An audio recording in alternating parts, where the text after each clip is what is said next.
Live tonight from the virtual Indianapolis Raceway Park Oval, the Joe Gibbs Racing Off-Season Action Series returns for week number 2 of virtual esports NASCAR competition on the iRacing Sim as we go racing tonight for 125 laps in the JGR 125 presented by Sim 500.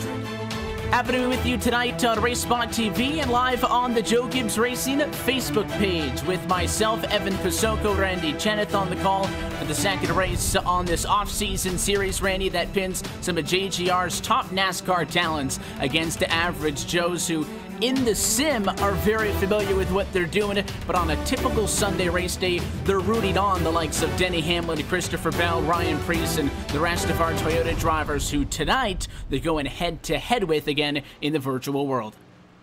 Talk about two tracks that are going to be very, very tough to go up against those sorts of drivers. Rockingham, a very physical racetrack, high banked, high speed. Then we come here to Indianapolis Raceway Park, much more flat, short track oval, pretty much typical American short track racing that you're going to see.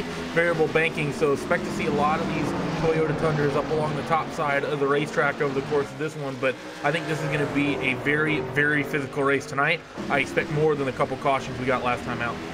And if you weren't with us last time out, it was Tyler Hudson, one of our JGR VIPs representing the team over at iRacing, an iRacing employee and a past NASCAR iRacing World Champion who took home the win. That race from Rockingham Speedway, very different than what we're going to be talking about as a focus in tonight's race from Indianapolis Raceway Park. But the whole idea behind this series is to give you race fans something to enjoy on a Sunday during the off-season. And people came out in numbers. We had over 100,000 people tuned in between last week and today on that first race, so we're happy that you guys enjoyed it, and we're happy that you're back with us this evening. IRP, though, is a very different track in its own rights because, Randy, first off, shorter track. I'm not sure I'm going to call it a complete short track, but it's, I think if you look at the schedule outside of Eldora, which will be our dirt special in Bristol, shortest track we're going to come to on the series calendar, and it is very flat. There's not a lot of banking, so just like it would be on the real world side of things, in the sim tonight, drivers going to be struggling to get their Toyota Tundras around the corners here with the lack of that lateral grip. Absolutely right. Like you said, outside of Eldora, it is the shortest track we'll come to, and it is definitely the flattest track we'll come to. But it's going to be one of those tracks that, as far as short tracks are concerned, we're used to seeing, most short tracks you go to, you take cars of this sort, they're going to tend to run around the bottom. But variable banking here, because of that, the middle and top groove is going to be very, very strong. That means it's going to be really, really difficult for teams, for drivers to pull off good moves here today. You're going to almost have to slide job to get passes done. Got to basically pull out of line, get really aggressive to the bottom, and hope you can make it stick. And if you can't, that's when you expect to see some door banging coming out of 2 and 4. Should be a good one. You're taking a live look at qualifying, just as it is in a typical kind of qualifying format that you would expect. We do have 2-lap qualifying single truck runs, which is why you're only seeing one virtual Toyota Tundra out on the racetrack at any given moment. If you weren't with us a week ago, all of this is taking place on the iRacing.com simulator. iRacing is the leading online racing simulation developed from the beginning as a centralized racing and competition service. iRacing organizes, hosts, and officiates races on virtual tracks all around the globe. So what you're seeing, this virtual iteration of Indianapolis Raceway Park and the virtual iteration of these Toyota Tundra NASCAR capable truck series machines are right down to a quarter-inch of detail to what you will expect to see come, I guess, when the racing season starts here up in February. By the time that a lot of the drivers we're seeing here this evening are actually going to get back to their real job and get back behind the car. A lot of familiar faces from last week. Ryan Preece is with us this evening. JGR driver from the NASCAR Xfinity Series. Just taking a look through. We also have Denny Hamlin with us again. He's somebody who's been very active in all of these iRacing events recently, and Denny right now is about 16th in the qualifying session. Ty Gibbs is with us, who runs all the social media stuff at JGR, and is a big reason why you're watching us live right now on the Joe Gibbs Racing Facebook page. Qualifying, I think, though, just about wrapped up, and Randy, very critical at a place like this. iRacing has a dynamic track rendering, which means that basically For those who aren't familiar, just like what would happen on a race weekend, the racetrack right now is not going to be the racetrack that you are going to see come the end of this race. Unlike any other racing game out there where you get what you get and you race it out, iRacing, this track is going to change as the race goes on. The conditions that we're running in, you can see that little bit of an orange haze on the track. That's because it's late afternoon conditions. It is 78 degrees in the sim, but the racetrack is 86 degrees. So temperature, rubber that gets put down on the racetrack is all a factor, just like it is on the real world side of things. And that means that this is not a very easy racetrack to pass at. Now, when we get some rubber down, maybe the lower line is going to open up a little bit as the tires fall away, but track position critical here just because it's so difficult to pass somebody. The inside's going to be wide open, and you can see it as these drivers qualify. Nobody really running down by that yellow line, so if you want to stick a nose down there, be my guest and go for it. There's just virtually no grip down there, at least on the start of the run off of the corner. It's going to be the big thing we're going to be looking for, isn't it? Is whether or not that top line ever starts to go away, and if that bottom groove ever comes in. And it's going to be very difficult for these guys because it is a flatter groove down there, not as much banking as the middle or top side of the racetrack. And you're absolutely right, is watching these guys, pretty much everyone's running right up against the wall, basically straddling the seam between the middle groove and the top groove, because there is essentially sort of an apron there with the two different bankings actually merged together. And for those who are curious, this does carry over to the dirt side as well. So when we take these trucks to Eldora in a few weeks' time after tonight, we're going to see the exact same thing of watching that racetrack develop. That dirt changes as these trucks will be going over it, and that's going to be an exciting one here a little bit later on down the line.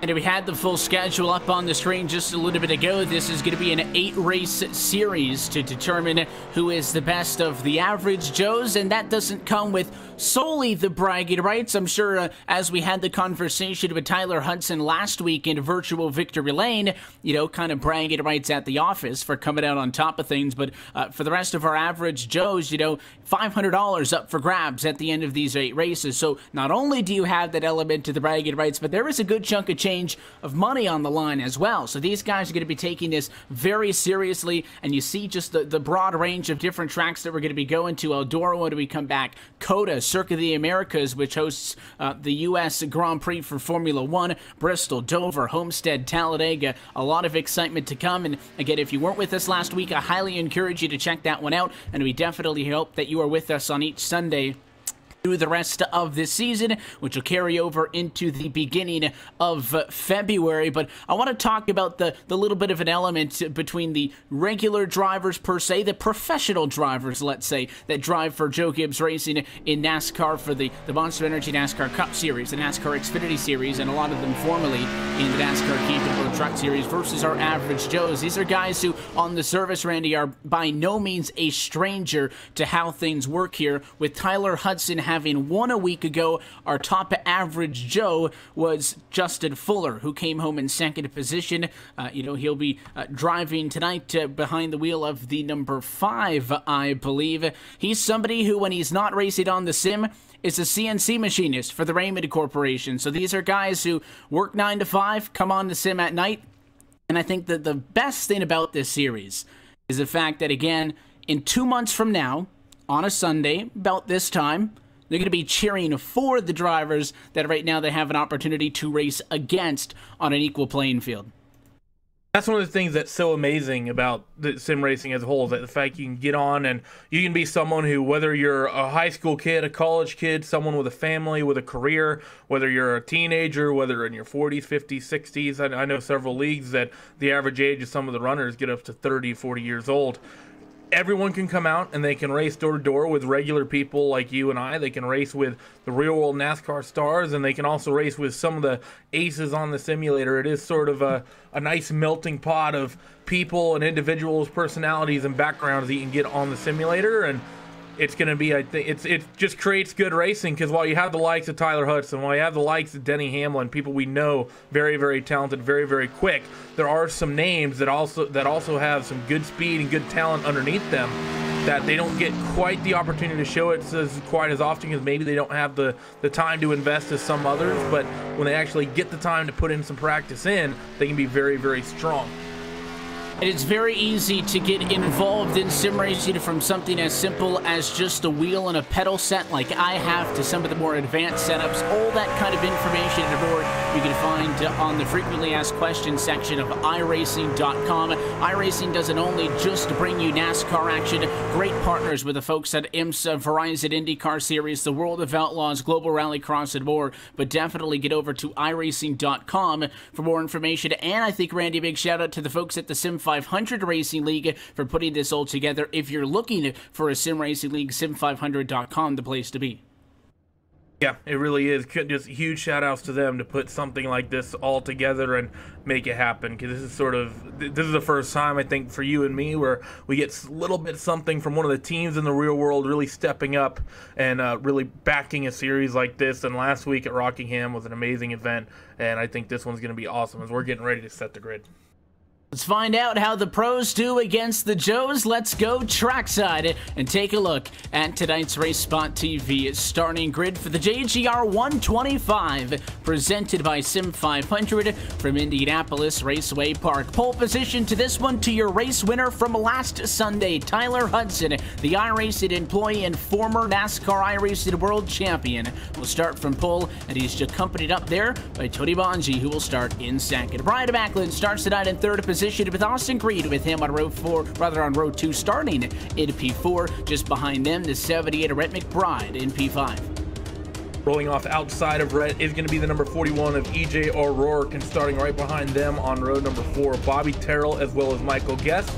Then rounding out your top 10, Pedro Mega in 9th. He was very much a factor last week out at Rockingham, got into some trouble, and unfortunately couldn't really challenge Tyler Hudson towards the end. And Jonathan Cadell, he'll be rounding out that top 10 on the outside of row 5. Gibbs Racing development driver Ty Gibbs is starting tonight in 11th position. Adam Gilliland to his right-hand side in 12th. Justin Fuller, runner-up a week ago in 13th tonight. Mike Kelly is 14th, and Steve Gottschalk in P15. Joe Gibbs driver Denny Hamlin will be starting in 16th, Scott Simley in 17th, Brian Boris Cook 18th, Ryan Priest 19th, and Glenn Campbell round out your top 20.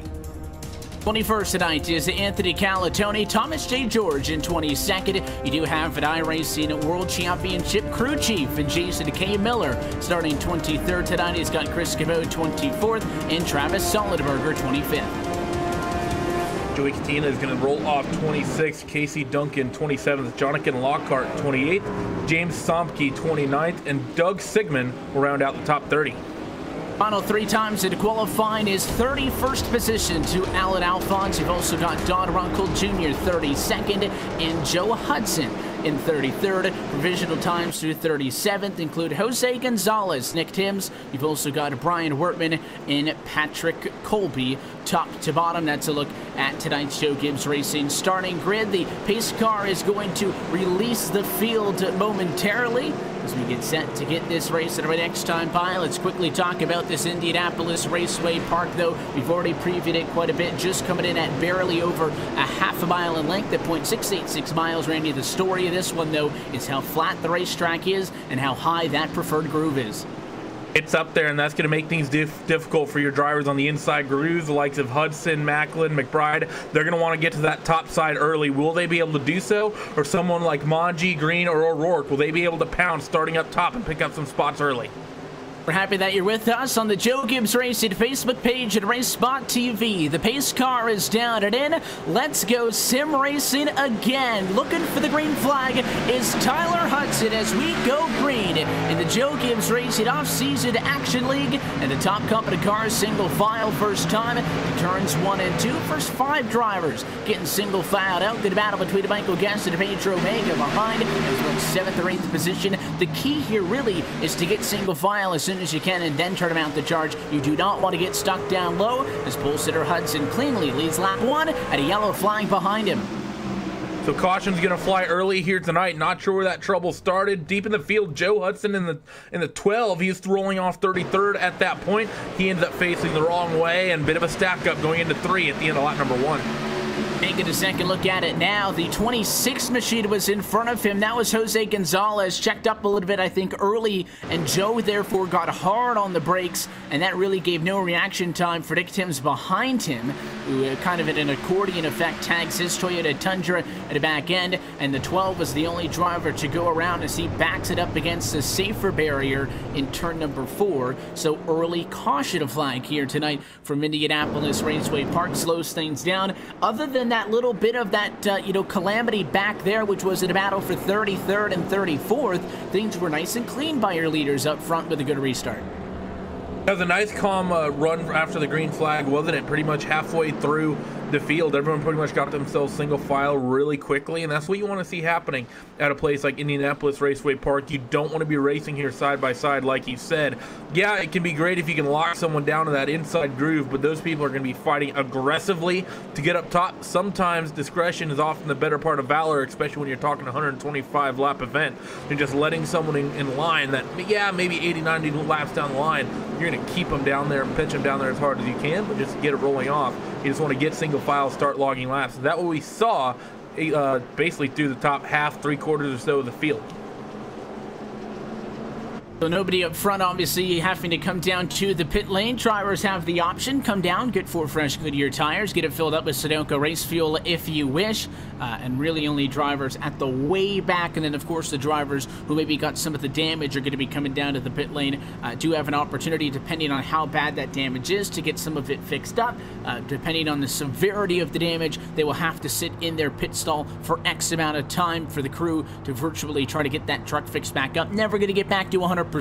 But it is early on, and this track kind of falls into that category of a short track. The sheet metal doesn't have to look too pretty for you to be able to get back out there and have some fun with this thing. And Tyler Hunt's it up front. I'm sure he would like for this thing to go green, stretch his legs out, and get going. But every lap we run under yellow is a lap that he is uncontested up front, as he looks to go 2 for 2 in this Joe Gibbs Racing Offseason Action Series. Did not have a dominating performance though at Rockingham. Found himself with a lot of challenges after he took over the race lead, just shy of the halfway point.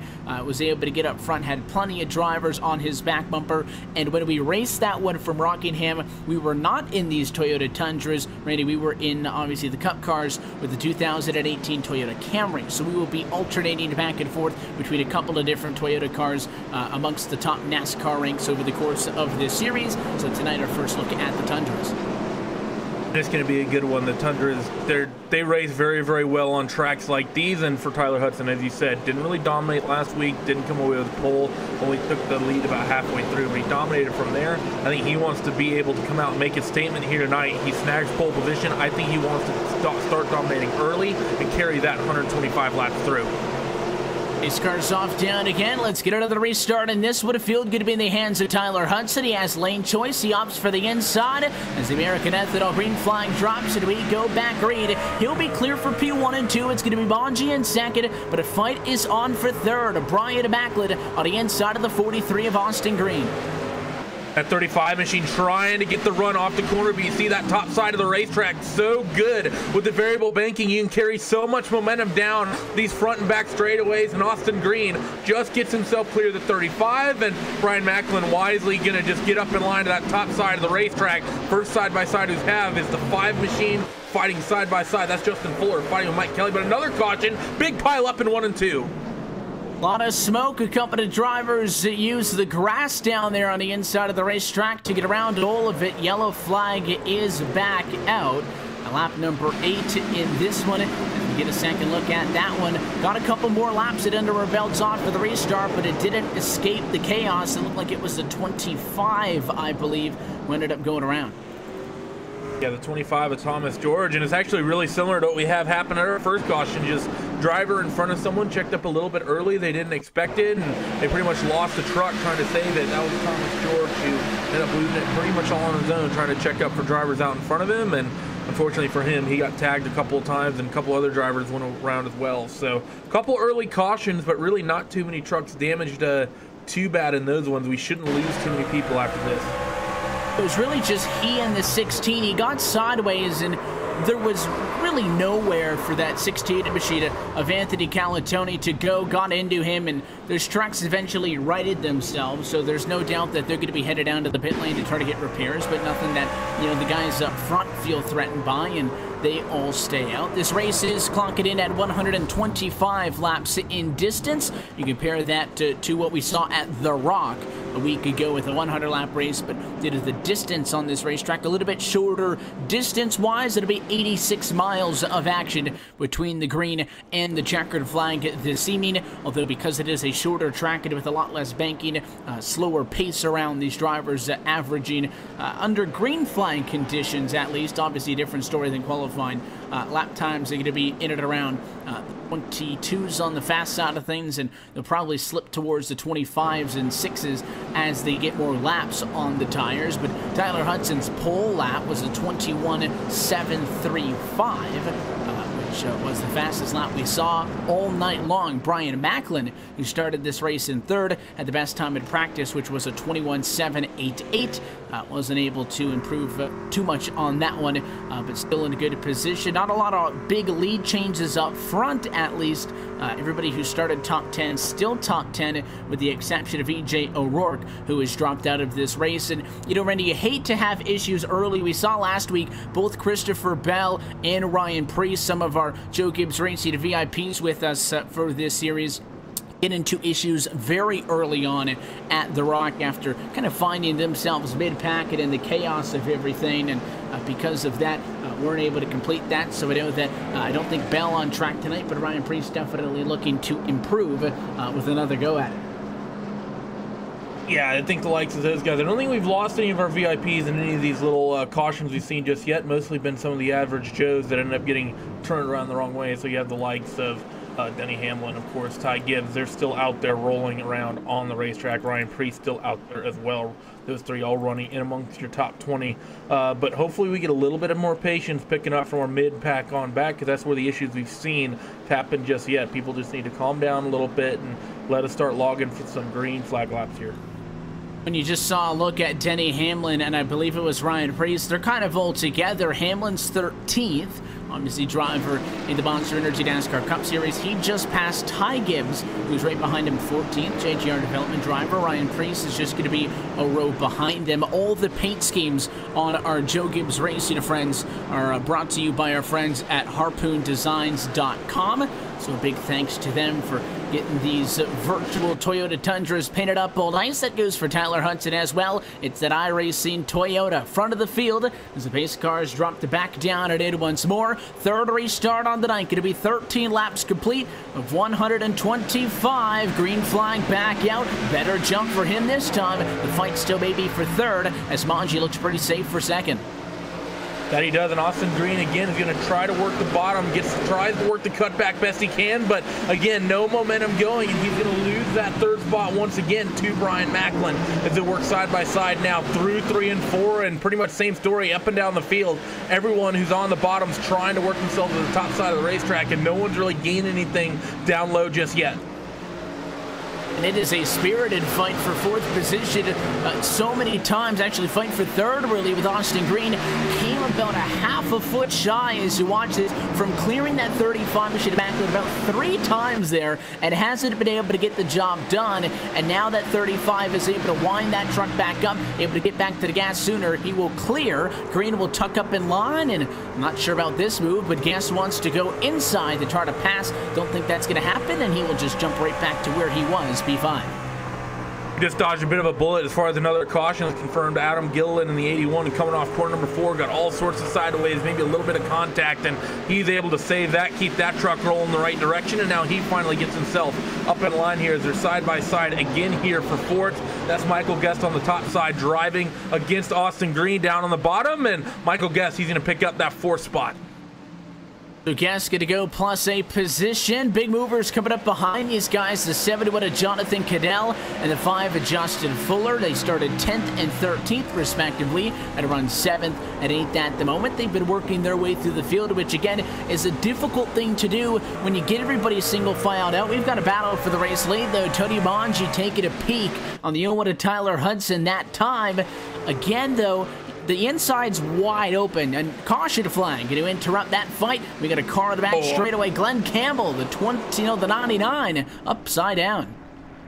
Him in the 99, not sure what happened. He came off corner number 2 with a big run. Actually, it was no fault of his own. It was Jose Gonzalez just driving, coming off corner number 2, pushed way wide up in the outside wall, bounced off of it, and got into that 99 machine of Glenn Campbell, and really not much anyone can do about that. He ends up flying in the air and on his roof. That's going to be the end of his night for sure. And he got into the outside wall, and just as the front end of the truck was into it, it started to rotate around. He got hit by the 16 machine, and that truck went for a little bit of a wild ride. And I mentioned that when some of these trucks get damaged, they have the ability to come down to the pit lane and get them fixed. It is safe to say that, as you can see, Glenn Campbell's truck is probably not going to be repaired. It's about as much as you can destroy a truck on the sim. That is one of the benefits, though, of racing in the virtual world. You're not paying to get any of that fixed. Race leaders, though, coming down pit lane. The to Tyler Hudson in and out of the pit road. He will lead the battle in and out of the pit lane, which what looked like for the 01 team might have been for fuel only. I would have suspected that that car would have been going for tires at least. It was a long enough stop to get him. He wins the race off of pit road. Doesn't mean he will retain the race lead, because a lot of drivers stayed out, and he'll have to cycle in behind all of them. We've seen the value of track position already in this one. It's only been 21 laps of racing, and a lot of it's been done under yellow, and having that good track position has paid off. So for the likes of Tyler Hudson, Tony Mongi, some of these guys who opted to come down pit lane, how is this going to pay off for them? Getting basically put mid-pack here, because about half the field decided to come down pit road, other half decided to come out, stay out rather. So you have the likes of Brian Macklin, Justin Fuller. They're going to be leading that front row when we go back to green, and a handful of other names we haven't seen up near the front, the likes of Joe Katina, Casey Duncan, Ty Gibbs is up there in the top 10, Pedro Mega, he's running out the top 5 as well. I cannot promise that the scoring has completely cycled through, but at least at the moment Hudson's being scored in 10th position, which isn't all that bad. I think that if you're going to find any way to pass somebody at a racetrack like this, before obviously late in a run and with a lot of rubber down on track, it's going to come with a little bit of a tire advantage. Although, I guess at the end of the day, we can't say if it's a good or bad call until we find the end result. But Hudson, first car in and out of the pit lane, is going to be scored in P10. As they run at the moment, which means obviously first through 9th position drivers who stayed out.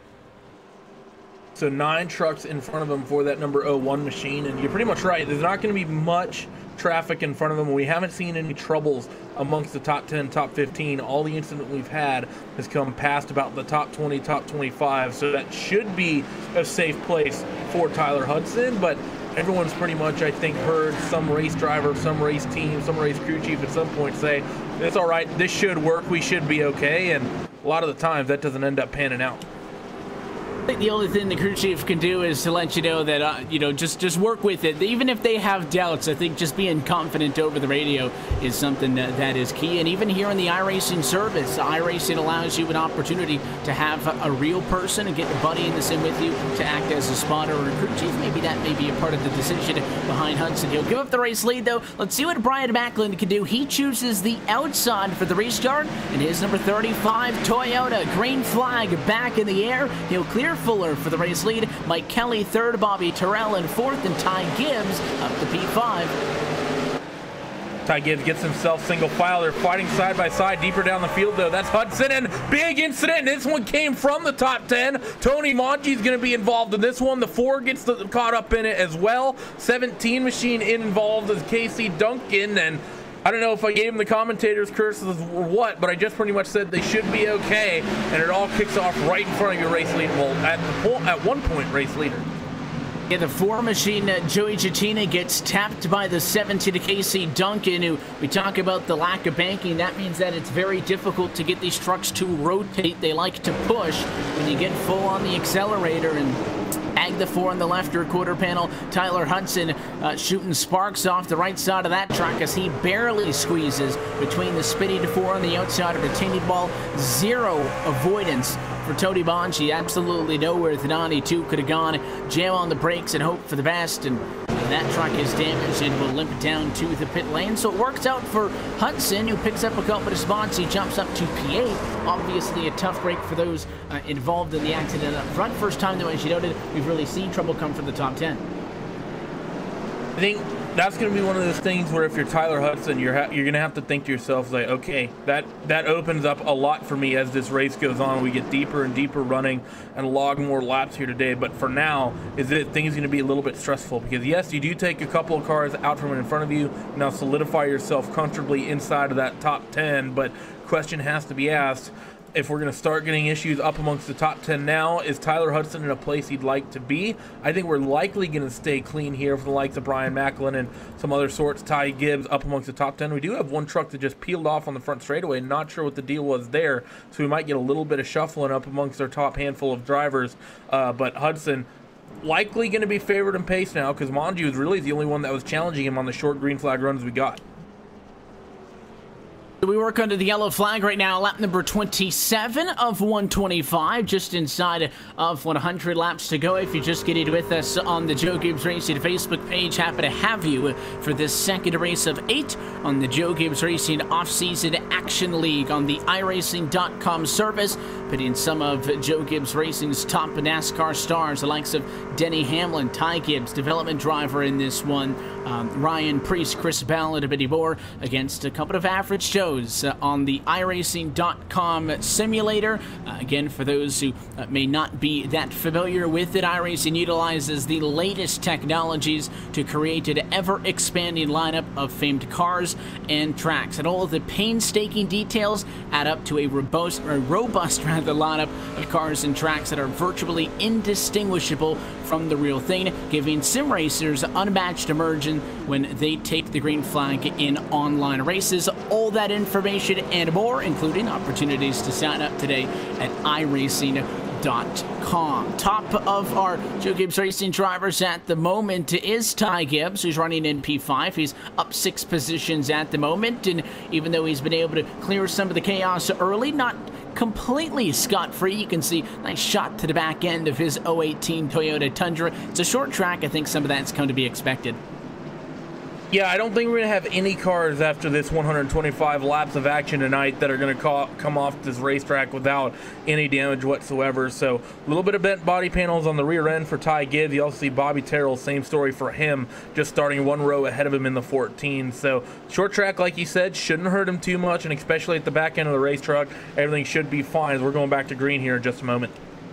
Right again, pace car down. Brian Macklin is your race leader on the outside of the racetrack. He is once again elected to take the outside line. Justin Fuller on the bottom of the racetrack. Real objective, I think, here is to tuck in line to P2. We go back green, and he'll do so. But the guys at row 2 were sleeping. Slow restart for both Bobby Terrell's 14 and Mike Kelly's 2. And a checked up Ty Gibbs on the inside, who's now pinched down low on a Pedro Omega. That's a fight for P5. Ty Gibbs not going to be happy about that as he goes door to door with Pedro through 3 and 4. A little bit of a touch, I think, through to the center of the racetrack there. And the 01 of Tyler Hudson, he's lurking behind as well. As the 01 machine, he actually gets tagged from Austin Green, and he ends up in the outside wall, manages to save it, happening behind as well. 68 machines in the wall. He's not going to be so lucky. He's facing the wrong way. Caution flies. I think Zimley was so awestruck by the save from Hudson that he got caught, in his own right. The yellow flag does come out. We talk about how difficult it is to get inside of positioning, and I think that was a little bit of an optimistic move by the 52 of Patrick Colby. As we get a second look at that one up in just a moment on your RaceSpotTV second look. The 68 machine doing his thing, kind of following the pace of the guys in front of him, and Colby, I think, just overdrove the entry a little bit, and almost a fantastic save by Scott Zimley. Wasn't able to hang on to it. That car spins out to the inside. Luckily for him, and everybody else behind him didn't get tagged, so we will not have any more cars involved in that one, but the yellow flag is back out. But what a save before that one by Tyler Hudson. All kinds of sideways, and was able to reel it back in. Fantastic piece of driving by a guy who's got plenty of experience on the iRacing.com sim. It really was almost a bit of a glitch in the matrix moment, wasn't it, where you had Tyler Hudson into 1 and 2, sideways saves it, and then Scott Zimley almost picture perfect, picture matching incident, hands up sideways, but unfortunately not quite able to do so. That would have been maybe a little bit too too obvious, and then people would have realized the simulation we're all living in. But regardless, that 0-1 machine, I think here, Evan, he's going to be happy to just be out there still running with minimal damage after a moment like that. At the end of the day, I think he ended up losing, maybe 3-4 positions just because, as you saw in that second look, how slow he ended up on the outside of the racetrack. But I think having that truck still in one piece is all he could ask for. Now, the yellow, though, means a couple of drivers coming down pit road. Not everybody pitted, but the 18 machine of Ryan Preece did come down pit road, driving for Joe Gibbs Racing in the NASCAR Xfinity Series. And wanted to take a minute to talk about the colors that you see on board his number 18 Toyota Tundra. He has Rude on board with him. And also, we saw last week, Rude was on the 18 machine as well, but also Ream was on with Christopher Bell's car as of a week ago to Rockingham. Both Ream and Rude are going to be sponsoring the 20 of Christopher Bell and the 18 of Ryan Preece in the upcoming 2018 NASCAR Xfinity Series. But their actual car going to have a little bit more color than what you see on the truck at the moment. But Joe Gibbs Racing is going to be unveiling both of those paint schemes right here on the Joe Gibbs Racing Facebook page tomorrow afternoon at 4:30 p.m. Eastern Time. As soon as this race wraps up, if you head right to the Facebook page, the live stream is already set up. You can click to make sure you get a reminder at 4:30 p.m. Eastern Time tomorrow. We'll be unveiling the Ream and Rude paint schemes for both Chris Bell and Ryan Preece in the NASCAR Xfinity Series. So make sure you don't miss out on that opportunity, and I'm sure just like I do, Randy, you look forward to tuning into that one. Everyone loves a good paint scheme unveiling, a new sponsorship deal, don't they? And I think especially you. I know you're one of those die-cast collectors, so you're especially keen on sorts of cars and seeing if there's going to be any really interesting paint schemes coming out, and if so, that might be a couple $100 going to Rude and to Reed coming out of your pocket. And we look forward to that one tomorrow, and who knows, maybe by the time the series returns, first race after this one, it comes in the new year on my birthday, Wednesday, January the 3rd. Maybe we'll see, Ryan Preece have those full new Rude colors on board his car as we go dirt racing from Eldora Speedway. But back to the focus tonight. Tonight's JGR 125. The base car is down at 8. We get out of the restart. Same old song and dance. Brian Backlid is your control truck. He wants the outside line for the restart. He's been pretty good at it as he heads to turn 4. He's going to come off of turn 4 and get on that go pedal. Green flag waves, and pretty much Justin Fuller just going to opt for that top side. They're side by side, though, from about third row on back. That's Bobby Terrell wheel to wheel with Ty Gibbs as they come off that second corner. The 48 machine, he thought about getting to the bottom, but no grip down there. He's going to have to stay down low as he actually gets turned sideways a little bit, and that's in front of a large number of the field. 48 machine of Pedro Mega. He saves it, and the 01 machine of Tyler Hudson somehow slips through all of that. Another fantastic save. Mega got tapped by Denny Hamlin, who gained a lot of positions. The 18. 18's around. We got a big pile up in 1 and 2, Evan.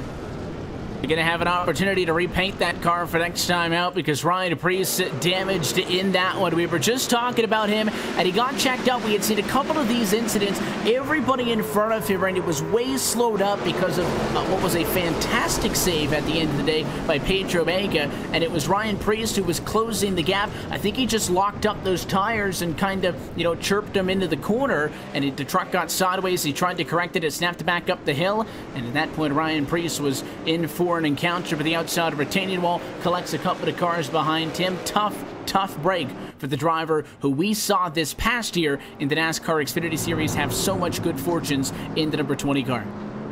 Yeah, he's going to be really frustrated with that, isn't he? And it's pretty much just like you said, just going into one, and I think he snatched the brakes a little bit late, and like you said, maybe locked up, caught a little bit of wheel hop, and almost got it saved, but counter-steered a bit too much. Ended up going pretty much the exact opposite way he wanted to. That was thrown up into that outside wall and junked a handful of trucks behind him, a bunch of people who had nowhere to go. So he is not going to be a happy camper about tonight. Luckily, he's got some nice happy feelings coming tomorrow with the new sponsor unveiling. We'll definitely look forward to that one. The damage is going to be too much for Ryan Priest to continue, and unfortunately, his night will end there. He will join, I believe, only Joe Hudson. No, even Hudson and O'Rourke are on track, so only, obviously, Ryan Priest, as we just noted. Adam Gilliland are out of this race, officially behind the wall and done. Glenn Campbell is running 37th at 37. That truck is sitting in his virtual pit stall, but it doesn't look like that they're going to be able to get back out on track unless, of course, they're going through up the near a complete engine change to be able to get back out. Makes it about 3-4 cars out of this race, as James Somke, who was right behind that one and had nowhere to go. He was in that number 1 truck, who immediately was into the side of the 18 as it bounced back off the wall. His night is also done. I believe he lost that engine in the accident, so that'll obviously bring a damper on your race. And there's a couple different things that obviously the complexion of this race is going to change. You expect to see some yellows with the reason at the start of any race, on the sim side of things or on the real world side of things, especially at a racetrack like this, because of the fact that if you got somebody who, maybe out-qualified, if you want to say that, what they're capable of doing in race trim compared to somebody who, feels like maybe they missed a little bit of something in their qualifying lap, you're going to have faster cars behind slower cars. And it is that first 1/3, maybe even to the point where you get to that first 1/2 of the race, where you kind of blend things out and figure out where you belong in that running order. And as some of these drivers get involved in accidents and drop out, it creates a little bit more space on the racetrack, and the odds of this race break it out into a good green flag run continue to go up. It's also important to note, though, that we have a handful of different strategies out on the racetrack. Some drivers have yet to come down pit lane, others have already come down pit lane. So because of that, you have several different types of people. Some people on the same sets of tires they started on, other types of people, tires about 15 to 20 laps old. Now, most of that running, as we've seen tonight, has been under caution, but the few laps of green flag racing we've gotten will, over time, wear that rubber out. So those people that are down a little bit deeper down the order now, the likes of the 01 machine of Tyler Hudson that did get a set of boots of a handful of laps ago, they will be strong. And it's also important to note, a bunch of damaged trucks out there from the number of incidents we've had. So if we do get a long green flag run, Evan, I think we might see some pandemonium regardless. We will find out. These restarts are always nail-biters at a short track like Indianapolis Raceway Park. We'll see how they navigate this one. Keep an eye back at the 018 to Ty Gibbs, who has been picking up positions restart after restart, is at a race side P4. Green flag back in the air, and Fuller wants to fight. We'll go side by side for the race lead to turn number 1. You got to clear him quick or you're going to get stuck down there. Best restart we've seen from the second place runner, but he's not going to be able to make it stick, as Brian Macklin will comfortably take that race lead, as Ty Gibbs is going to go door to door with the 2 machine of Mike Kelly through 3 and 4. Down on the front straightaway they come. 2 machine gets all sorts of loose, able to save it. Couple trucks in the wall, a little bit deeper down. That was Austin Green, the 01 of Hudson. Big dive on the inside, trying to avoid. Ty Gibbs got loosened up as a 2 machine to Mike Kelly. Got him into the fence, pushed him up a little bit. Good recovery by the 018 machine, as you saw. But he is continuing on in this one now, trying to fight with the 74 Michael Guest for P5. So you work very hard. You get a bunch of spots, you pick them up, and then somebody loosens you up a little bit. You lose 3-4 in the matter of one time around this racetrack. So the 018 doesn't seem to be phased, fighting hard. And that 74 Guest is making a pretty convincing run on the inside.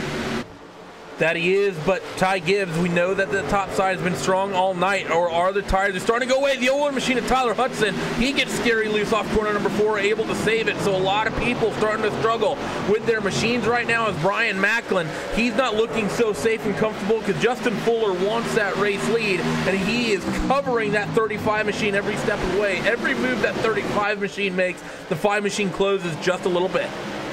Keep it even with them, 2 by 2 back in that battle for 5th. Now it's also a battle for 7th. Tyler Hudson trying to recover after the sideways scare from earlier in this one. He's chucked up on the inside of Austin Green. It's going to be a difficult move, and he will single file back out. But these guys who just will not let one another pass for 5th is creating a log jam. Right now it is about a 1.5-second interval off of race leader Brian Macklin. And the 43 loose that time off the corner. He hits the outside wall, and that'll be Hudson's advantage, but he can't get there. The 43 drives hard to turn 1, and he will keep it 2 by 2. What a move by Austin Green. I think Tyler Hudson was thinking he had that spot pretty much wrapped up and it was his, but 43 late breaking down into corner number 1, but Austin still having to work hard, sawing back and forth at that wheel as they're side by side still between Michael Guest and Ty Gibbs. They're pushing 10 laps of door-to-door racing here out in front.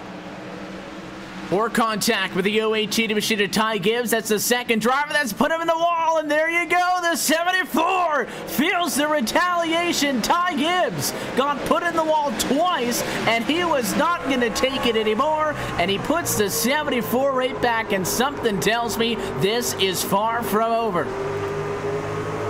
Bit of hard, aggressive racing there from Ty Gibbs, but like you said, you get put in the wall a couple times, you're going to make you want to think, you know what, I need to put him and get some retaliation. I'm not going to let myself get pushed around, but it does come to the benefit of the likes of Austin Green and Tyler Hudson. They now pick up a couple spots and get a little bit of clear track out in front of them. Tyler, well, he's going to want to round that number 43 machine when he gets the opportunity, but will the drama kick off behind before that ends up happening?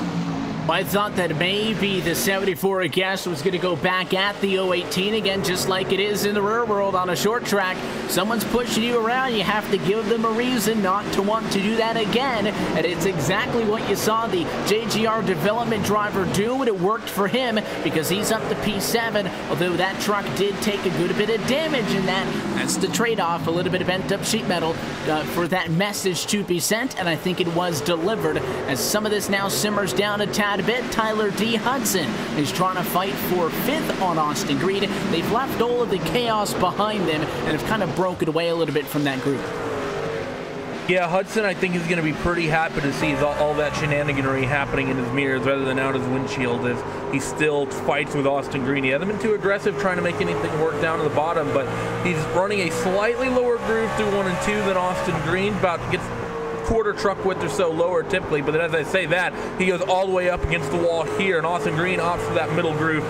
So I think everyone right now, Evan, maybe looking for grip a little bit. Tire's going to start going away here, and we're getting to that stage where enough laps have been run, even under yellow, this track is going to start getting rubbered in some places. Is that bottom line going to come in at some point? When you can even visually see that on some of the water shots, you know, when you've got that sun glaring on the track, it's pretty difficult. But when that camera's in the center of 1 and 2, as everybody's rocketed on by, you can definitely see darker up towards the wall than it is down low. That's that line getting rubbered in, and it'll slowly get a little bit more and more and spread out. But back to that point that I was mentioning earlier, how you expect to see some yellows early as drivers kind of filter things out. Well, you tend to get green flag runs like this towards the middle of the race, almost halfway home now. Working lap 57 to 125, and on the longest run we've seen tonight. Doesn't mean, though, the battles are going away. This fight for the race lead is still going on. Brian Macklin, Justin Fuller, and Mike Kelly duking it out all within half a second of each other. All the while, Tyler Hudson gets up the inside of Austin Green into 1 and 2, and he has a nose. A little bit of contact between the two of them, and Tyler Hudson's going to be able to pick up that spot and put himself in the top 5. There's an aggressive move there from Hudson, but he gets the job done relatively clean. That fight up near the front is kicking off, but Justin Fuller, all sorts of oversteer through corner number 4. He gets it underneath them, but Mike Kelly, he's going to try to be optimistic, take advantage of the opportunity that Fuller may have just given him, but not quite able to get it done down the inside of 1 and 2. Justin Fuller going to hold on for now. Well, it's funny, we talk about how little grip there is and how these trucks should be very tight, and then you see somebody like a Justin Fuller who's back end happy off of the corner. That really tells you that we're starting to see these guys work and wear on those Goodyear Eagle tires. Again, all different pit strategies throughout the field. Some drivers decided to pit earlier, some drivers obviously pitted later and going to have a Fuller tire advantage at this point in the race, and you're definitely seeing that now. So if anybody kind of had the wherewithal to conserve, despite how chaotic some of the early restarts in this race have been, might be at a little bit of a better position at the moment. That's one of the big things. You look amongst your race leaders currently, most of those guys have some relatively straight body panels, so not been racing overly hard. Rhett McBride, he's sort of an exception to that rule, and Tyler Hudson, he's got some beating and banging, of course Austin Green as well. But those top handful of trucks here, Evan, they're all clean. They look just how they came off the hauler pretty much. So I think that's one of the things you need to do to to be quick here. Yeah, it's a long race. Yeah, it's going to be a physical race, but you want to get physical at the end and not necessarily at the start and, you know, possibly junk a good truck before you ever really get going as Fight's getting on for the lead. Brian Macklin, a little mistake into 3 and 4, and that's allowed Justin Fuller to close up considerably.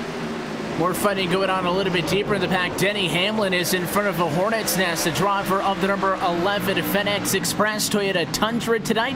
Obviously driver in the Monster Energy NASCAR Cup Series for Joe Gibbs Racing. He's under attack, and that's Travis Soliderberger in the 66. Look how low he's going in the corner, not even just stepping one lane to the bottom, but look at that, all the way down to that very inside line, hoping that he could clear by corner exit. Kind of looking for the slide job, if anything, because there's no grip down there on exit, so you're looking to kind of undercut, and Hamlin, I think, is pretty comfortable way up top where you can get that big run off in the corner, which translates to good runs down the straightaway, which are pretty long here. Look at the way that Denny coming off corner number 2 there. He basically took the line away from Sollenberger, and because of that, there was no way Travis could carry any momentum onto the back straightaway. And because of that, that means the 11 machine gets well and truly clear and gets a little bit of clean air going to the radiators of that machine. Next truck in line will be the 23 of Jason K. Miller, who's about 10 truck lengths out ahead. But I think Denny's, he's just going to be happy to put all that stuff behind him.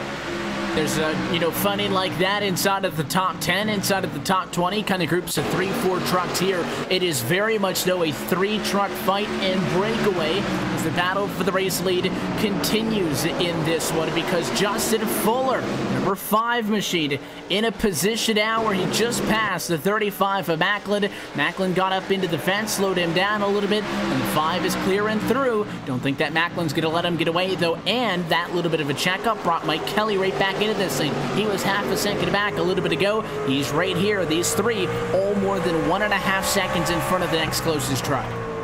Look at that 2 machine. He's sort of starting to run the Sollenberger line down along the bottom. Through 3 and 4, he works the middle, but look at the way he exits all the way against that yellow line. But Justin Fuller, because of that little bit of side-by-side racing behind him, he's able to start eking out as much of a gap as he can after getting gifted that race lead. And Mike Kelly, can he get a run down onto this back straightaway a little bit?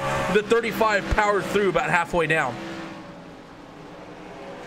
All of this going on now as we cross the halfway point in tonight's JGR 125.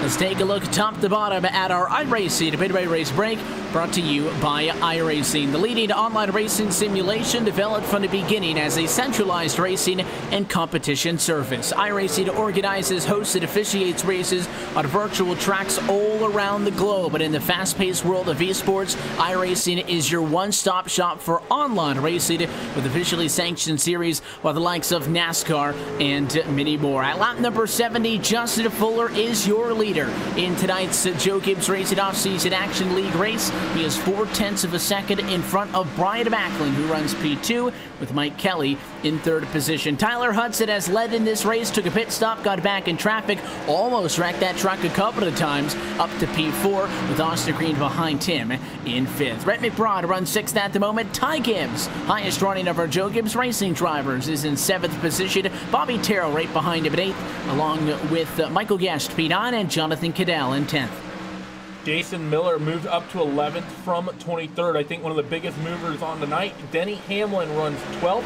Travis Sollenberger, we were watching him a short time ago, 13th. Pedro Mego's gone the wrong way, 9th to 14th here. Steve Gottschalk runs where he started in that 15th spot. Chris Cabot in 16th. Patrick Colby, 17th, up 20 spots after starting 37th. Thomas George, 18th. Casey Duncan, 19th. And Scott Simley, he rounds out your top 20. Jonathan Lockhart runs in 21st at the moment, with Doug Sigmund behind in 22nd. Joey Chatina's 23rd. Brian Wertman is 24th.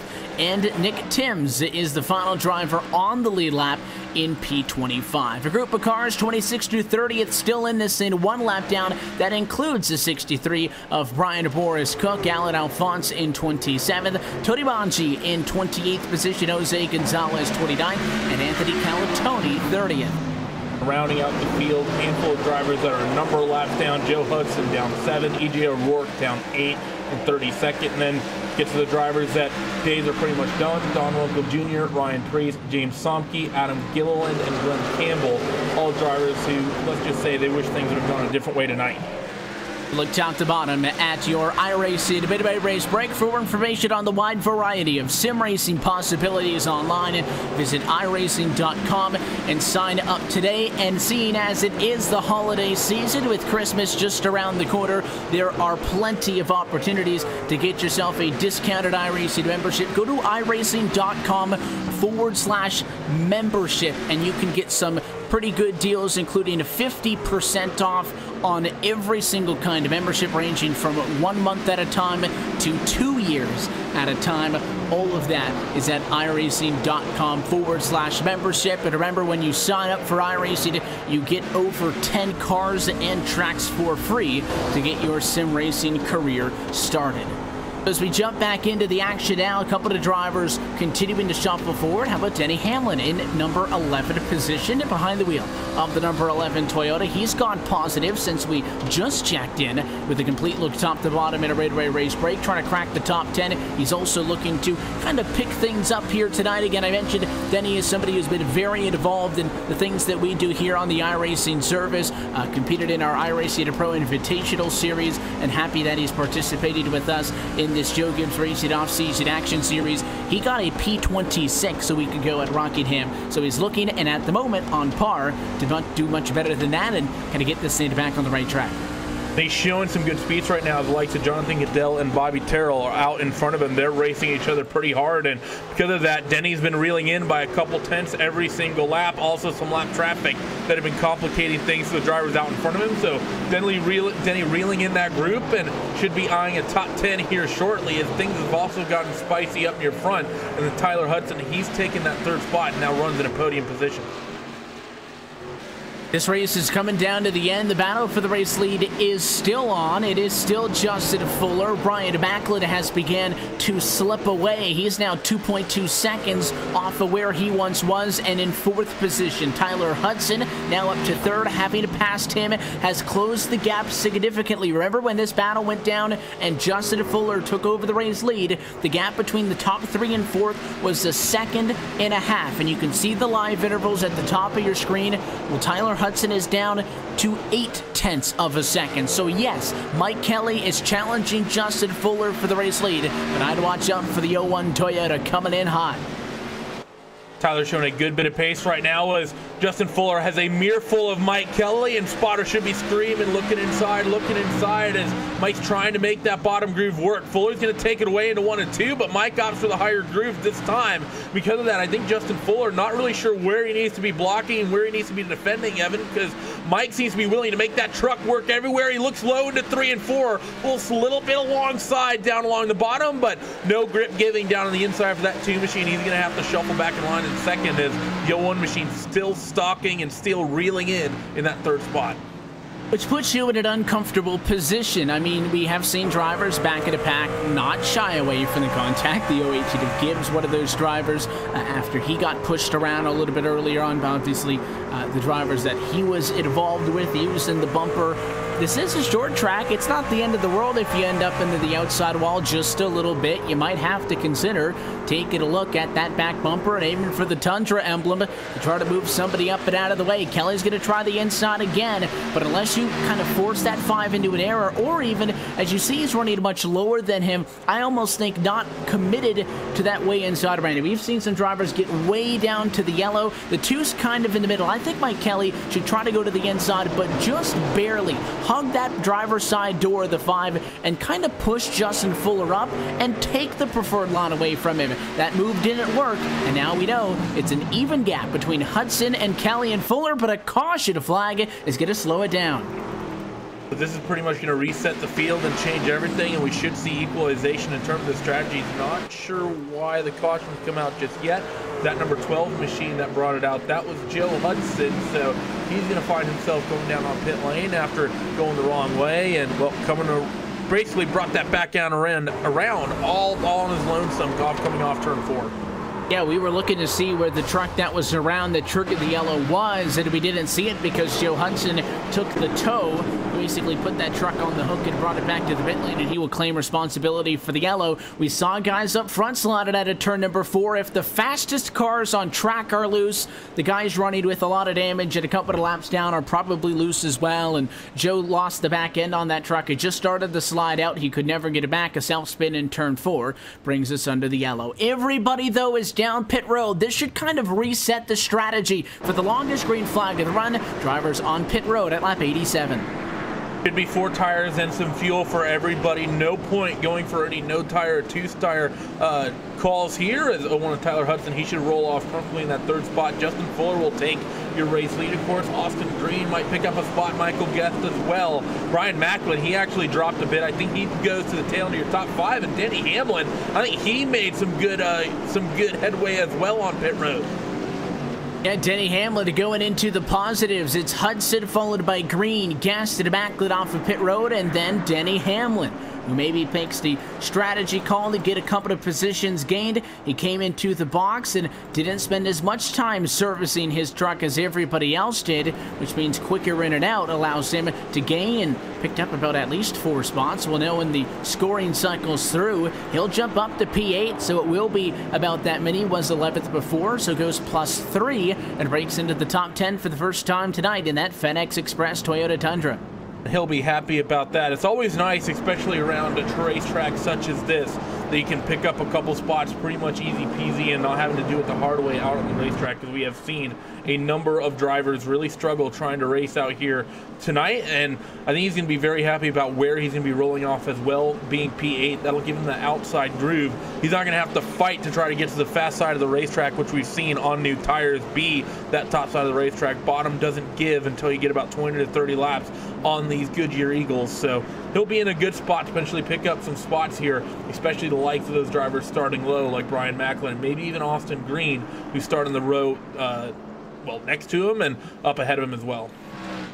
And the beauty of this series that pins the Joe Gibbs Racing NASCAR drivers against a couple of average Joes is that it's not a completely out of left field concept. There's a lot of drivers at NASCAR's top ranks, and not just NASCAR, IndyCar, and many other forms of racing that use iRacing both as a training tool to kind of brush up on a racetrack that they may be visiting for the first time or the first time in quite some time, and just kind of having fun, when they're not out on the racetrack on a Sunday. The next generation of sim racing software is used by the professionals and the casual gamers alike. And although iRacing is a racing simulator at heart, the value as a training tool cannot overshadow the thrilling experience that awaits gamers looking for an esports driving experience unlike any other. Whether you are looking for the best online racing competition or prefer to compete against yourself on the clock, iRacing has you covered. All you need to get started is a computer, a controller, and a broadband internet connection. Join the tens of thousands already in the iRacing.com community at iRacing.com. Restart due up, though. Is this going to be a green flag run to the end? And will this be the final restart tonight? 90 laps down, 35 to go, and Jatina into the outside wall. That'll slow him down, and Justin Fuller to the race lead. That 4 machine is going to lose a lot of ground, as he did not take tires, did not come down pit road, and he's already lost 3 spots here, and he's going to lose a lot more as it's forcing drivers down to the inside. Justin Fuller coming under attack from Tyler Hudson. Hudson shows the nose and maybe a slight touch amongst that 5 machine, but that 4 machine's causing a huge stack up all the way down the field. Bit of accordion effect, really. Yeah, that plays things out. It definitely added a lot of separation to the field, which could be seen as a good and a bad thing, but it log jams everybody behind. The top 10 have a good amount of space. Everybody from Denny Hamlin to P8 on back is still basically 2 by 2. Yeah, we're seeing that right now. You get the likes of Joey Katina. He's door-to-door with Jonathan Cadell, and a handful of drivers on the inside. They're going to be able to get around that 4 machine, but those who are up top, they're going to get log jammed. 23 machine gives them a shot in the back, and he has to check up, and they're 3 wide behind Jason Miller right now because of that. So I think maybe dodging a bullet there, that could have been a big incident. They're still 3 wide trying to get around that 4. And Four Machine is not going to make it easy, obviously, although Gittito, again, with no fresh tires, is at a significant disadvantage. Yes, he has the preferred lane, but I think the overwhelming tire advantage of having 51-lap fresher tires is allowing drivers to make that inside look like a line when it really isn't. Let's look at the battle for the race lead, though. Again, basically crunch time. Next time by, only 30 laps to go tonight from Indianapolis Raceway Park in tonight's JGR 125, presented by Sim 500. The second race of this Joe Gibbs Racing off-season action iRacing series, and the Owen Tyler Hudson winner from week 1 last week at Rockingham is there. Justin Fuller, the runner-up from a week ago. These two looking for redemption. If you're talking about the 5-car, he does not want to come P2 twice. Justin Fuller would love to swap the positions from what we had last week out at Rockingham, and he tags that wall entering corner number 3. Could this open the door for Tyler Hudson? Yes, it does. Side by side, coming off corner number 3 and 4. And will he have the momentum coming down the front straightaway? No, they're just going to be side by side, but a big spinner on the front straightaway. I think that might be the 11. Caution flag is out, and it is Denny Hamlin. Had a lackluster finish a week ago, and it was running so good tonight. Started 16th position, had worked his way halfway to the front, and at the moment was at a race high P7 for him. And you talk about trucks getting loose, Denny Hamlin just lost the back end on that truck, and he gets into the inside fence. Nobody else involved. Almost picture identical to what we just saw for the yellow that had us in this restart position. And Denny's truck looks relatively okay. He may come down to get some of it fixed, but a tough break after being so good for 97 laps. I don't think he's going to be too happy about that. Out at Rockingham, he had a good run, but about midway through, things went the wrong way. But to have a truck that's so good, pick up spots the way that Denny did, and be running in the top 10 with 30 to go, to have it pretty much get ended by a personal mistake that just has him facing the wrong way and tagging that inside wall, that's going to be a frustrated Denny Hamlin after tonight. Again, still has an opportunity to fight back, but if you fall just to the back of the field here, you're talking about, outside of the 20s. He is going to bring it down pit road. Also coming down pit road with him is the number 63 machine of Mr. Brian Cook. Boris, who runs all of the social media things with JGR Digital, so a shout out to him. Somebody else who has made this possible. He has the DeWalt colors on aboard his 63 Toyota. Somebody else who you can see just by the damage on that truck has had better outings and looks to try to pick things up. And when you get back in the pack there, you're going to kind of find yourself just around other trucks that have been in accidents. That's why they're back there. And I'll tell you this, it might not necessarily be a spoiler alert, but trucks don't handle better when they get pretty torn up. So things are almost more chaotic back there. Yeah, so many different things can happen when you get damaged. You can punch the toe out, you can mess up the alignment, and that's going to change how you actually have to drive these things, where you have to hold the steering wheel to go straight down these straightaways, how much wheel you have to put into it, and that's going to affect things like tire wear, top speed, the amount of speed you can carry through the corners. It doesn't take a hard hit in these sorts of things to really make a difference. Racing vehicles, all sorts, be it stock cars, be it road course machines, be it rally vehicles, parts are typically designed to be as light as possible, so while they can maintain load in a certain direction. So let's take some suspension components, for example. They might be able to hand up and down movements, lateral movements, vertical movements relatively well, but you put a bit of lateral movement and load that thing sideways, scrape that outside wall. Doesn't take much to bend something in that suspension and make that truck drive all sorts of weird.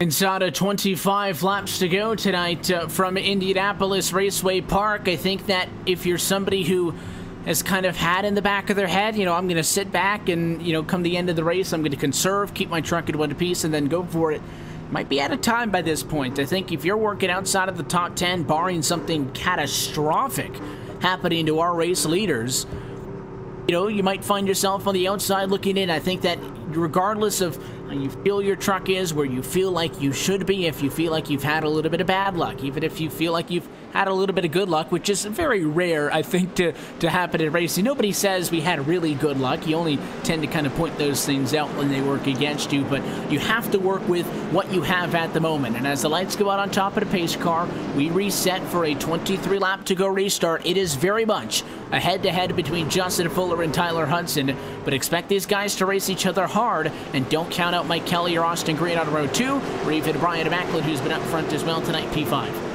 I suspect that 0-1 machine of Tyler Hudson is going to be very aggressive on this restart, coming up on 20 laps to go. Not a lot of opportunities coming to pick up spots. He starts in the good groove. Can he get around the 5 of Fuller? We'll find out. Green flag in the air, and we are going back underway. Fuller chose the inside. That would have given Hudson the preferred outside of the racetrack, but the 5 clears him in the center of 1 and 2. So it's going to be Fuller 1, Hudson 2, and a yellow behind them. We'll restack it once more. Trouble on the restart for Brian Wertman, and I think also Alan Alphonse.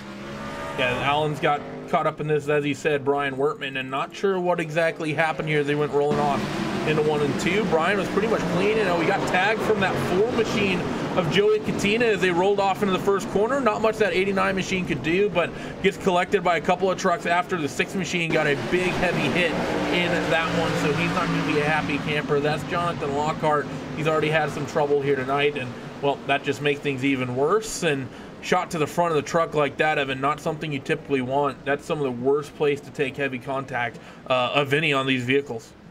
Yeah, we can kind of joke around a little bit with the damage on the back end if you got some guys beating and banging, but front end damage is really a no-go because it's so difficult to tell what kind of internal damage that is done on the truck. Obviously, the nose of that Tundra doesn't quite look as pretty as it would at the start of the race and on a showroom floor, but also talk about damaging the radiator, talk about damaging the engine, and if that damage is a little bit too severe, it might be difficult to diagnose. Obviously, the sim's going to be telling you you have damage. Sometimes you have to come down and get it fixed. Other times, depending on the severity, you can come down and get it fixed. And if drivers opt into, gamble, especially this late in a race, you might end up without an engine come the end of it. That is one of the tricky parts on the sim is, being able to diagnose the damage you have and how severe it is. And like you said, sometimes you get damage that you have to come down and fix it. You will get a meatball flag, and that can range in terms of from being a very, very simple fix, you're on pit road for about 10 seconds, to you're on pit road for pushing an hour. One thing that's going to be very, very interesting, though, Evan, we know that he was quick early on. He has a little bit of a pent-up truck right now, but he finally gets the lucky dog, gets himself back on the lead lap.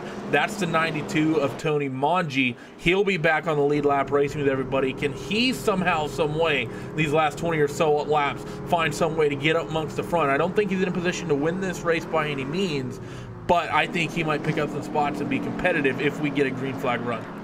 And he's somebody who had a great race. Ty Gibbs is only one position in front of him in 20th. The JGR development driver in the 08T machine had, a top 10 run going after starting 11th. Got involved in some contact a couple of times and has since found himself getting cycled back in the mess. It's all part of racing. And again, you can lead laps, and that's great. And, you could be up front and be competitive, and that's great. But sometimes the way it works out is it's not necessarily the guys who overall have a better evening, but at the end of the day, you have to be up front at the end of the day. Nothing that happened, at least up until this point, as we work lap under lap 107, nothing that happened in laps 1 through lap 106 really matters. I mean, you can talk about it, but I guess the finishing results really don't care at this point, which is why I made the point under the last yellow that you have to work with what you've got. And Tyler Hudson is appreciative, I think, of getting the outside of the racetrack. If he can just get Justin Fuller really good on a restart, keep it even with him, that 01 machine all of a sudden has the preferred position now. Justin Fuller, control truck, goes into the restart box. He can control when he restarts his race, which makes it very difficult for the 01. But I wouldn't put it past an iRacing world champion in Hudson to be able to pull that kind of magic out. Yeah, I really don't understand why Fuller would ever give Hudson that inside groove, because I think Tyler's going to be his main competition here. And I think if I was Fuller, I would take the outside line and maybe hope, in fact, that fourth place car of Mike Kelly can get a good jump. Maybe take a line away from Tyler Hudson and drop him back. That might be able to seal the deal for you as they're coming back to green flag run and inside 20 laps to go. And look how tight they are on the bumpers into the side panels as we go back green. 108 laps complete from Indianapolis. Contact for third. That's between Green and Sloninus Mike Kelly. Great save by the two. He'll lose 5 spots, though. Almost looked like that was scripted, wasn't it? Mike Kelly got that little bit of contact, got all sorts of sideways, managed to get it saved, get it back underneath him, and he slotted it into a nice place in traffic, didn't collect everyone, or anybody, excuse me. Great driving by Mike Kelly to save that truck, and great avoiding driving by everybody, and letting that 2 machine slot in, knowing he was practically out of control.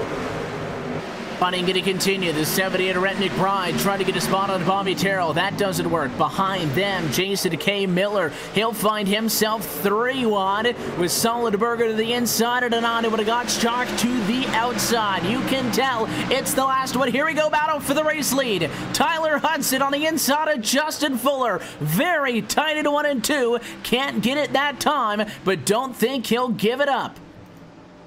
Fuller scrapes the wall entering this corner. Did that hurt him? They touch a little bit through the middle of 3 and 4. Coming down your front straightaway, Tyler Hudson not able to make that middle groove work just yet. This time he goes a little bit lower, tries to slide up that racetrack, but again, not quite able to make it done. Yes, he does actually. A little bit of contact on Justin Fuller. Tyler Hudson takes your race lead, and now Fuller needs to look to Austin. Oh, he's going to get turned. 5 machine gets turned around. Yellow's going to fly. Caution flag is out. Justin Fuller gets turned by the 43, and you could see, and you'll see it on the replay, Austin Green trying to do exactly what Hudson did, get that inside positioning, but he wasn't there enough to get that much contact, and the 43 got noticeably sideways, and it's when that nose pushed back up the hill is when he got into Hudson, and not even going to be a redemption from victory lane, not even going to be able to be another P2. Hudson out of this race late. But a fantastic and masterful move by Tyler D. Hudson. I made the point in a battle earlier in this race, Randy, that maybe the solution isn't to go way to the inside, but to go just to the inside, to get on that guy's door and kind of push him up a little bit, forcibly take that preferred lane away, and that is exactly what Tyler Hudson did. Absolutely right, and there was a little bit of contact involved with that, but Tyler didn't ram Justin Fuller out of the way. He didn't smash him up the wall. He just sort of leaned on that number 5 machine just enough to sort of upset that 5 car and to help him get that 01 machine rotated and pointed down the back straightaway. He didn't have to do it overly dirty. A little bit of door-to-door contact, but Rubbin's racing, and that was a fantastic move by Tyler Hudson. He's an absolute masterclass in the dirt late model here on the iRacing simulator, and I think maybe some of those skills paying off here tonight as he got that move done on the 5 machine and takes the race lead, hoping to make it 2 in a row.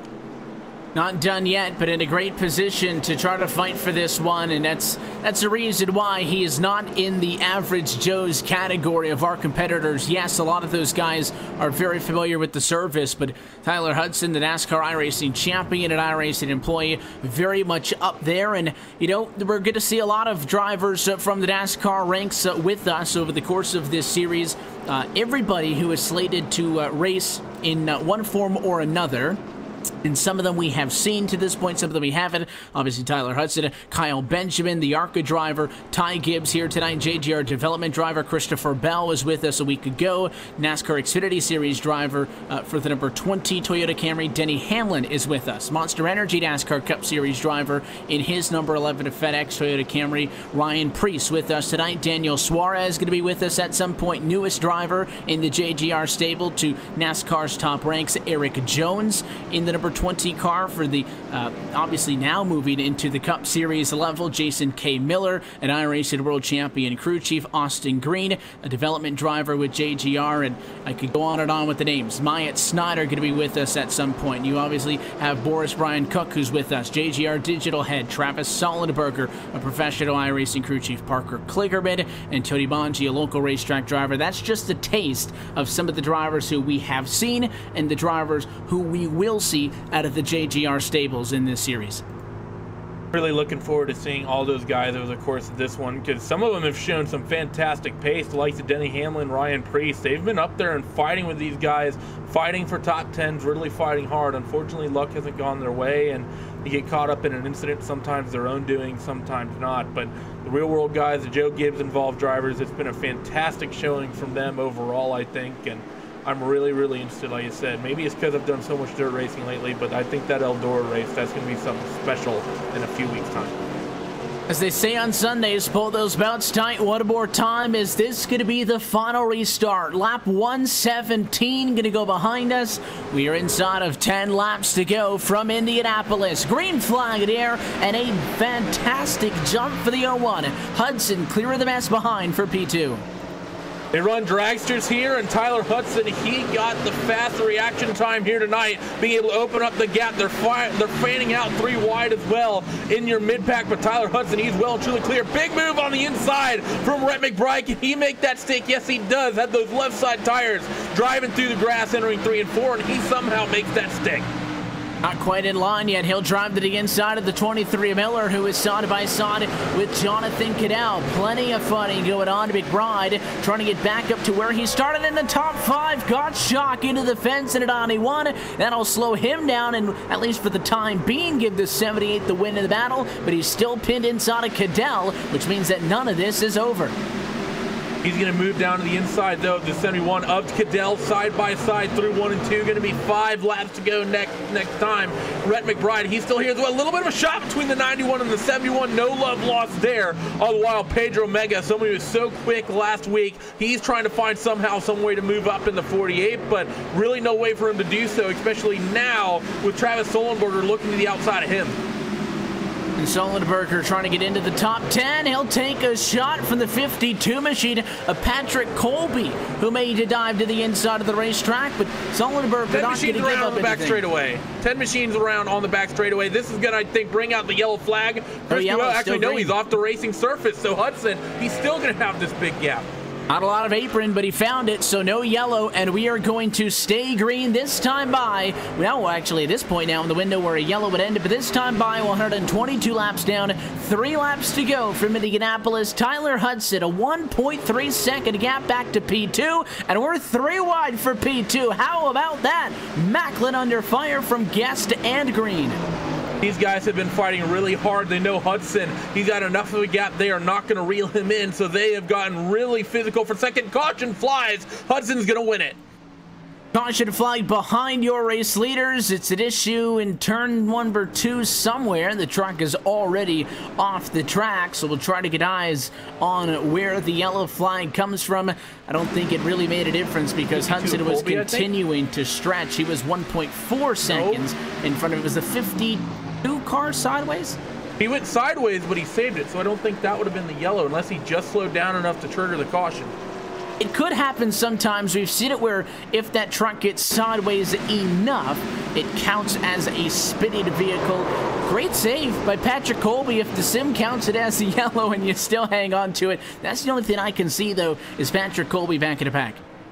I think that's what it was. He took quite a bit of a shot from Tony Maggi, who's trying to have that bit of a recovery drive on that right front, and he went about 90 degrees from the direction of travel on the racetrack before he got that thing wheeled back underneath them and saved. But well done, like you said, but unfortunately it's going to cause us to end under yellow. But I think Tyler Hudson, well, Tyler had enough of a gap. He's not too worried, but I think Brian Macklin, considering what was happening in his rearview mirror, I think he's going to be happy to come away with a second place finish, considering the way they were starting to racing there from about 2nd to 5th.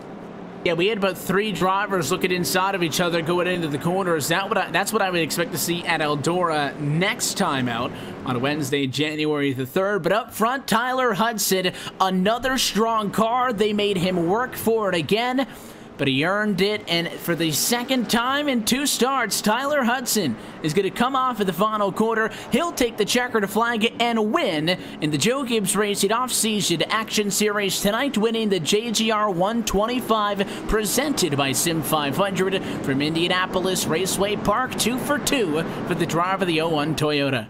And I think this one's going to be a little bit sweeter than last week, because out at Rockingham, he really wasn't challenged after he got around and got that race lead early. But here tonight, he spent a lot of time outside of the top 5 and outside of that race lead. And the way that he had to get around Justin Fuller to get that job done, well, he's already doing the donuts before he's even on the front straightaway. At 3 and 4, he's got that 01 truck already turned around. Hudson, he is a happy camper here after making it 2 in a row.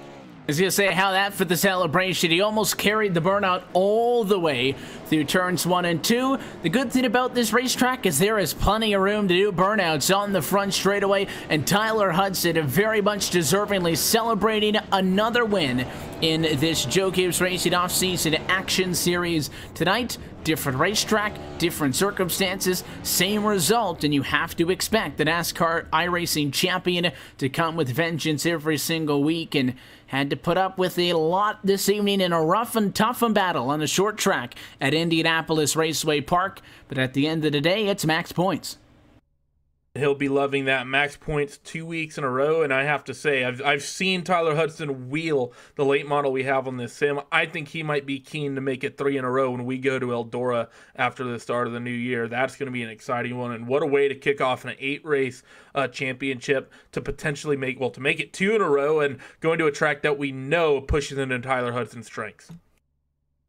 We'll see if we can get a word with him in a moment. First, let's take a look top to bottom at tonight's full race results for race 2 of 8 on the season, the JGR 125, presented by Sim 500. Tyler Hudson starts first and finishes first. That is hardly the tell of the tape, and a hard-fought night for the driver of the Honda machine who gets the win this evening. Brian Backlund comes home into P2 with Michael Guest in third. Austin Green fourth at the end of the day. Bobby Terrell is in P5. Mike Kelly comes home 6th with Jason K. Miller in 7th. Brett McBride 8th. Steve Gottschalk 9th. And Pedro Mega P10. Travis Stollenberger will finish 11th. Thomas J. George in 12th. Scott Simley in 13th. Ty Gibbs in the 14th spot. Jonathan Cadell 15th. Tony Manji 16th. He's going to be happy with that, I think, after getting on that lead lap.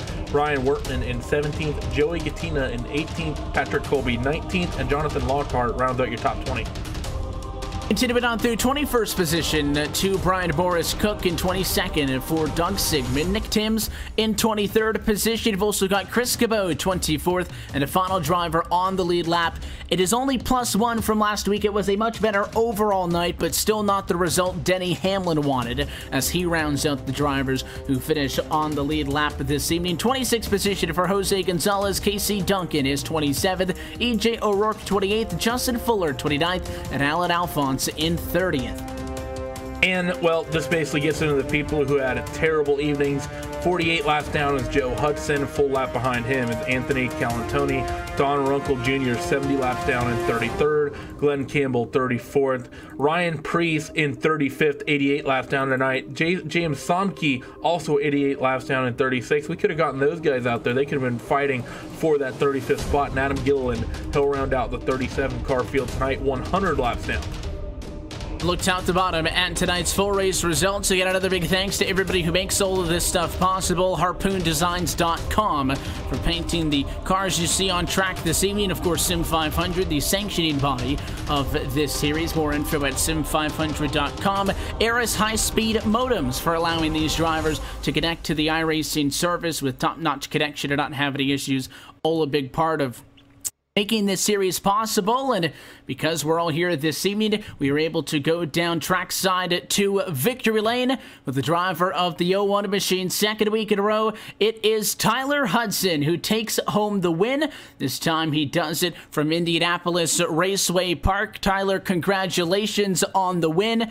Same result as last week, but it was, I think, a lot more hard fought. You guys started from pole, but you had guys all over you, and at a couple of points in this race was no more than maybe a couple of feet from getting that truck racked. A couple of good saves and a spirited battle back up front late net you the win. Yeah, that was just typical short track racing there. Had a little bit of everything. It seemed like, it was probably a wrong call to pit earlier in the race there, and that gave the lead to some of those guys, and I didn't really get it back, so looking back, probably wasn't the right move with all the cautions, the way they fell like that, but it was pretty fun. A lot of close calls, a lot of tight racing. It's one of my favorite racetracks, to watch in real life and to race on here. I just love that place. And so it was a lot of fun. A lot of good battling there with Fuller at the end. We weren't giving each other a whole lot of room, and that's just racing for the win at a track like this, where it's it's hard to pass as it is. So you gotta do what you gotta do. And I thought I raced him cleanly though, fairly. Looking at the replay, he would kind of come off the wall a little bit mid corner, and we'd touch doors there. So it's just tough racing. But yeah, lucky to come out on top again this week. And obviously this racetrack different than Rockingham, kind of the same grittiness, if you will, but a short track, not a lot of banking. You knew that this one was going to be a little bit more physical. You guys started from pole. You had a fast truck last week, but despite the fact that you were up front, didn't get that clean air right off of the start. Did you see that as a big benefit to you tonight, or really once you dropped back, none of that mattered?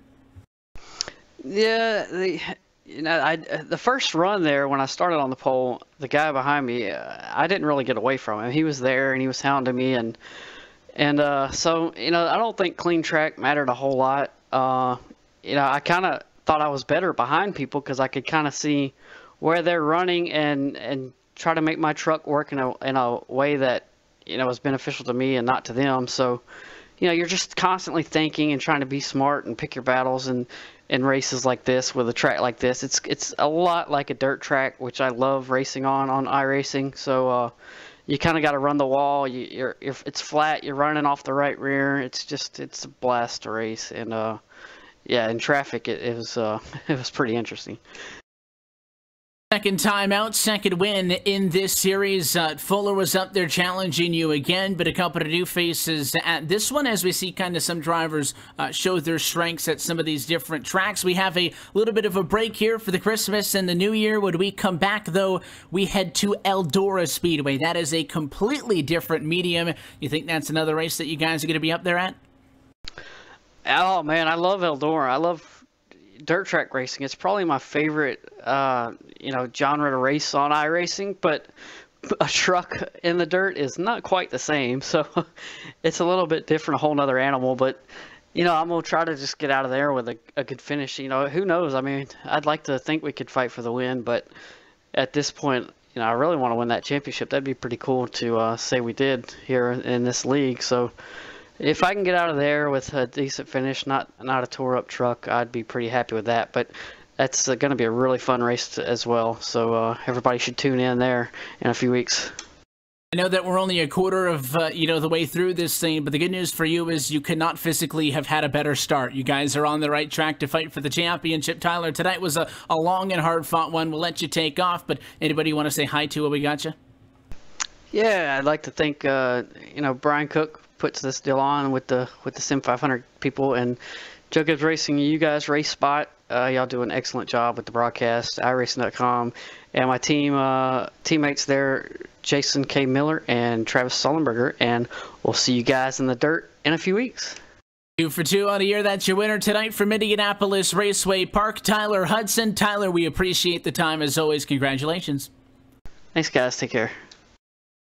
It will slot down to the driver who came home in second position. At times tonight was fighting for the race lead, but found himself in his own battle in a fight for P2 late in this one. Brian Macklin comes home second tonight from Indianapolis. We're trackside with the driver of the 35 machine. Brian, congratulations on a good result. You guys start up front, you finish up front. Looked like a lot of fun out there, but also really hard racing throughout.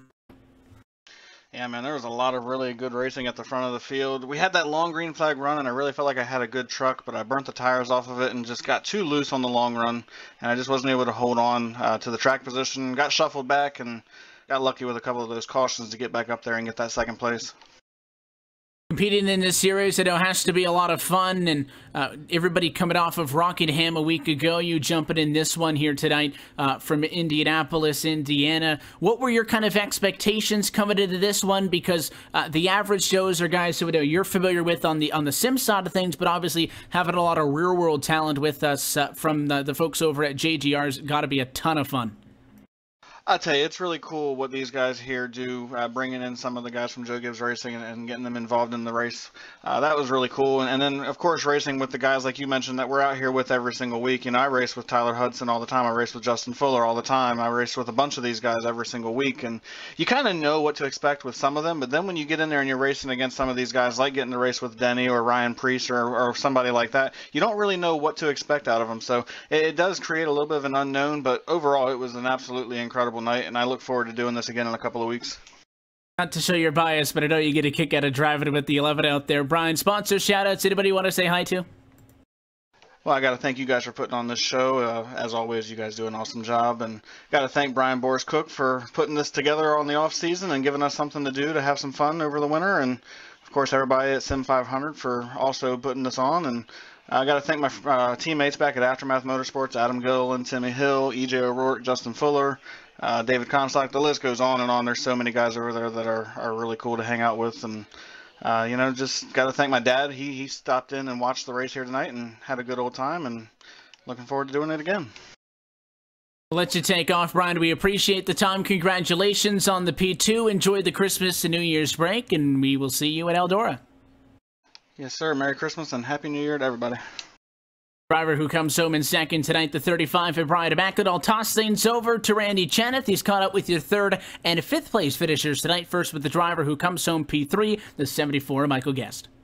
Yeah, I'm stood by with Michael. Mike, it was a pretty fantastic running from you guys, running second through fifth, coming to that checkered flag. Tyler sort of got the opportunity to check out, and that's exactly what he did. And you guys got really physical, all arguing over that second spot. How was it for you in that number 74 machine, knowing you were just short of being able to get Macklin, potentially take away a P2?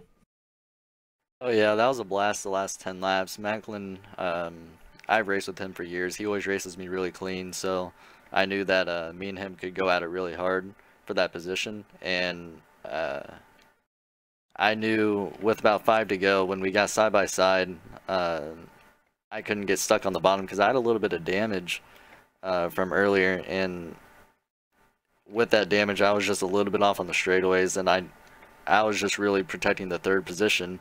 And finally, once I got to the outside of Macklin, when he messed up, I thought that was my chance, and no, it was just a little bit too tight, but it was still a really fun race. Now, one of the interesting aspects of Indianapolis Raceway Park is the fact that that top groove is so strong. Even for a short track,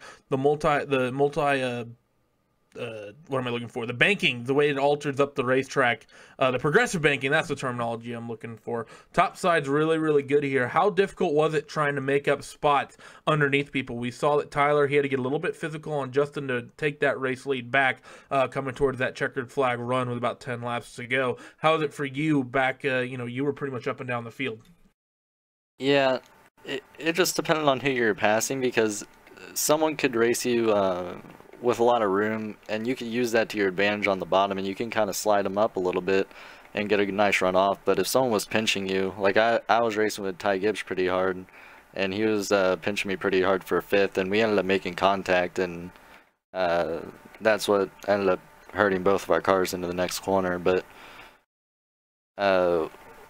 if you got stuck on the bottom like that when they were pinching, it was just really, I think it was pretty much impossible if you didn't make contact or anything. Like, there's just really a lack of grip on the bottom line, and that high line was really dominant.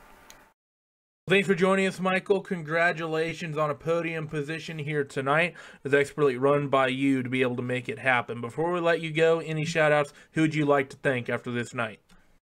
I'd like to thank the Sim 500 guys, you guys, of course, and Boris for putting this all together. It's really cool events. We'll hope to see you have a good one, Michael, and hope to see you run well again in Eldora after the new year.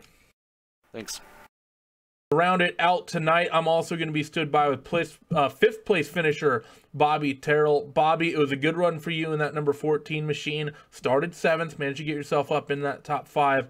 How was it tonight in that number 14 machine? We saw some different strategies and number of lap trucks here tonight, especially in that long green flag run we had. How was it for you dealing with all that, trying to keep track of people on new tires, some people on old tires, and some people with banged up race trucks? Yeah, I had a little bit of both. I had an okay truck. I mean, it got beat up pretty good. I was one of those that stayed out, didn't pit early, and so I was probably one of the oldest persons on tires there on we had that long run. And then when I pitted there at the end, I knew that I was back even, and I could race with the guys a little bit. I hate that Mike got turned there. I'm not sure what happened there, but kind of snuck in for a 5th place, but I'll take it. I had fun.